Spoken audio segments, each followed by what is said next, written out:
Today, Chicago Mayor Rahm Emanuel sent Smollett a letter demanding that he pay the city $130,000 in next week to help cover the costs of the police investigation into the fake attack. My recommendation is when he writes the check, in the memo section, he can put the word, "I'm accountable," for the hoax.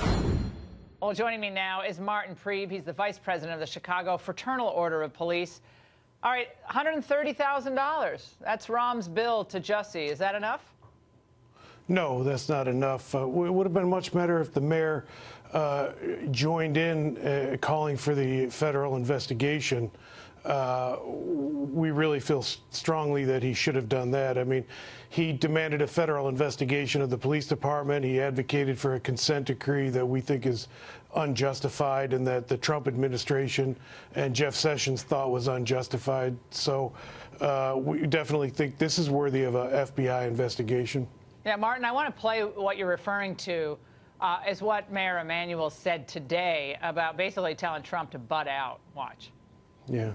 My recommendation is the president, go to opening day baseball, sit on the sideline, stay out of this.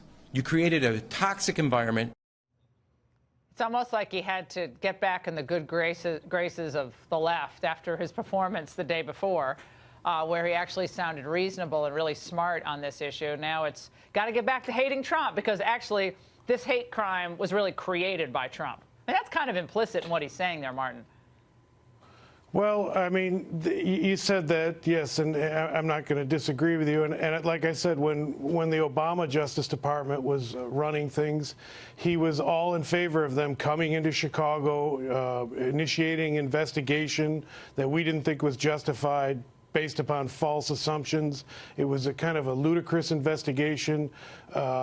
Trump's DOJ said, no, we're not going to put us in a consent decree, but he and the state attorney general put it in, and now he doesn't want the Trump DOJ to investigate what clearly is something that cries out for an investigation. What happened here? What were the motives of things? It's unbelievable. I mean, this is one of the more unreal things that I've ever witnessed when it comes to criminal justice in the country, and I've been around a long time reporting on this. Martin, I also want to get your response to the outrageous allegation by Smollett's attorney today. Now, she has a wild new theory about why those two Nigerian brothers were implicated in the attack. Obviously, you can disguise that. You could put makeup on. There is actually, interestingly enough, a video. You know, I think police did minimal investigation in this case. It took me all of 5 minutes to Google. You know, I was looking up the brothers, and one of the first videos that showed up actually was one of the brothers in whiteface doing a Joker monologue with white makeup on. And so it's not implausible.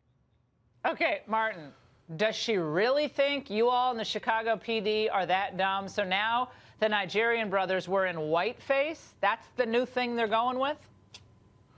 Well, does she really care about the Chicago PD? I mean, the rest of the country is getting a view into the criminal justice system in Chicago. But if you're a Chicago police officer, these kinds of wild, outrageous things happen all the time. You know, we've been railing about Kim Foxx for a long time on cases we think are much more scandalous. Right. For example, the exoneration of convicted killers, what we think are just totally baseless arguments, who go out and then file multi-million-dollar lawsuits against the detectives who did the case, who investigated the case. Imagine being a detective. Yeah. Imagine being a detective in this case. You painstakingly investigated a hate crime.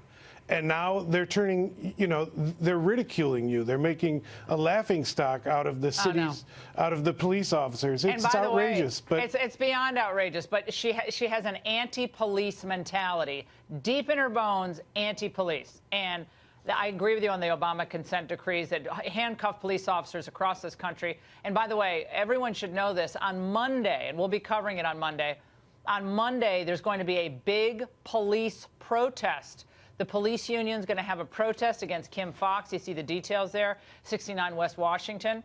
And it's at 11 in the morning, April Fool's Day, but it's not going to be a joke. So you're going to get a big turnout there, do you think, Martin?